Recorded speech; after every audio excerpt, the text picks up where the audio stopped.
cet après-midi, autrice de 4 ouvrages, et ça ne fait que commencer, je présume. Ça va continuer, tu penses Ça va continuer. Je continue d'écrire chez Ouais. moi, tranquillement. Quelle passion tu as à écrire? Enfin, qu'est-ce que ça te donne comme information ou du moins expérience? Cela me permet de m'intégrer dans de la fiction et ce que j'aime, c'est que je prends des situations réelles que j'intègre à ma fiction. Donc, cela permet de donner une histoire à des choses qui peuvent nous arriver qu'une seule fois, qui peuvent se répéter, des objets qu'on ne fait même pas attention, on les donne au coup de coude. On ne se rend pas compte, mais je leur donne une histoire dans la fiction, je les fais vivre. D'accord. Donc donner la vie et puis finalement créer une histoire en fait. Alors, on va parler de ton dernier ouvrage, donc qui est plus tourné vers la nature. Pour quelle raison finalement? Parce que la nature nous entoure. La planète Terre, à la base, est 100% naturelle. C'est vrai que l'homme a créé des choses qui ne sont pas biodégradables, certaines choses, mais quand on regarde la Terre en elle-même, le cycle de l'eau, le cycle de l'air, la dégradation des feuilles, par exemple, tout c'est un cycle naturel et on est entouré de nature. On est entouré de nature. Alors justement, tu as donné vie ou voix à la nature, justement à travers ce dernier ouvrage, ça s'appelle La voix de la nature, toujours aux éditions Jet d'encre, et tu t'inspires des animaux, des objets, des situations qui t'entourent, encore une fois avec beaucoup d'imagination, c'est bien cela? Oui, avec beaucoup d'imagination. Dans La Voix de la nature aux éditions J'ai donc, il y a 6 nouvelles. Mmh. Chaque histoire est inspirée de la nature, même si c'est de la fiction. Par exemple, dans la première histoire qui s'intitule Amitié dessous le volcan, je parle d'un risque naturel, du risque sismique que nous avons en Guadeloupe avec une possible éruption du volcan La Soufrière. Mais que peut-il bien se passer en cas d'explosion de la soufrière aujourd'hui en 2024? Sous fond de solidarité des habitants et sous fond d'amitié, je crée une histoire comme si la soufrière allait exploser demain. Qu'est-ce qui se serait passé? Tu vas pas me dire qu'en 2025, tu nous prépares, c'est ça, pour 2025? Je ne prépare pas, mais dans mes fictions, j'aime intégrer des choses qui sont vraies. Mmh. D'accord. Des situations passées aussi, déjà vécues en Guadeloupe. Est-ce qu'il y a, en parlant de la nature, est-ce que c'est plus un animal que tu as envie de mettre en avant, là, justement, en direct à l'antenne? Par exemple, il y a les chiens.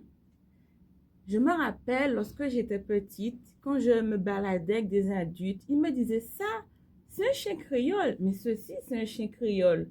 Donc moi, j'ai appris à repérer ces chiens et à les caractériser.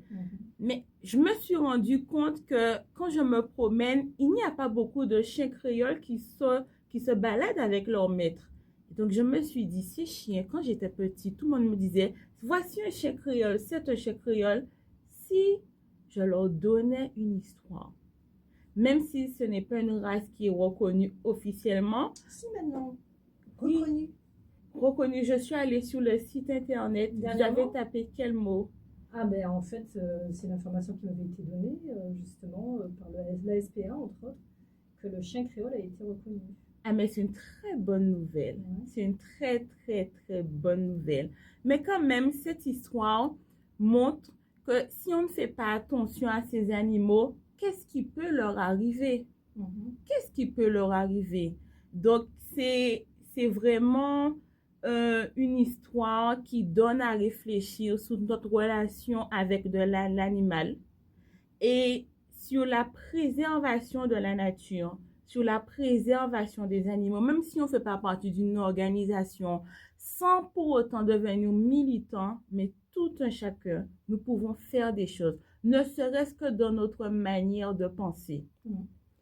Alors, un ouvrage à découvrir, tu as dit qu'il y a 6 nouvelles, c'est bien ça, non? Il y a 6 nouvelles. 6 nouvelles dans cet ouvrage, La voix de la nature, de signée Florence Mirval, aux éditions Jet d'encre. C'est à découvrir pour cette fin d'année et pour les certainement, elle va nous ouvrir encore justement son champ de fiction et d'imagination à travers d'autres ouvrages.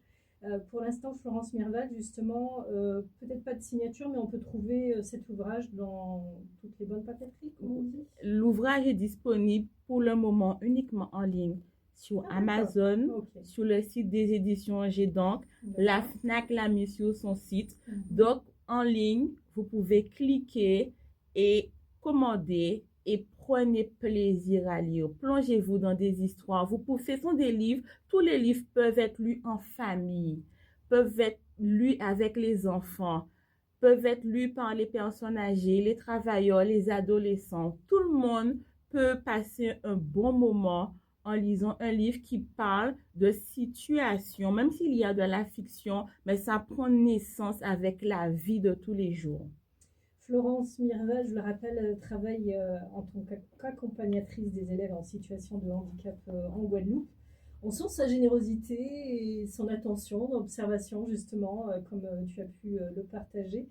Ce métier qui te permet justement d'écouter aussi les élèves qui ont des besoins spécifiques et faire grandir la capacité d'observation et l'observation que l'on peut retrouver à travers ces différents ouvrages de Florence Mirval. Merci d'être venue, Florence. Est-ce que tu as un dernier mot à livrer aux auditeurs de RCI?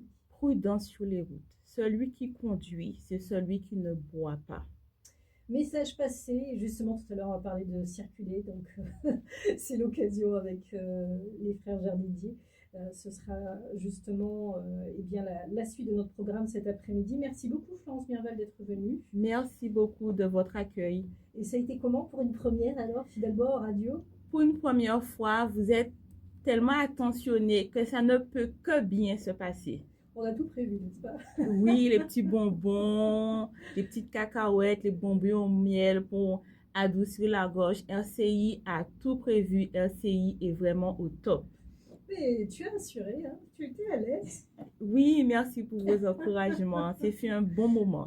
Merci à toi, Florence Mirval. Merci d'écouter RCI. Il est 15h36. On vous souhaite un très bel après-midi. On revient juste après.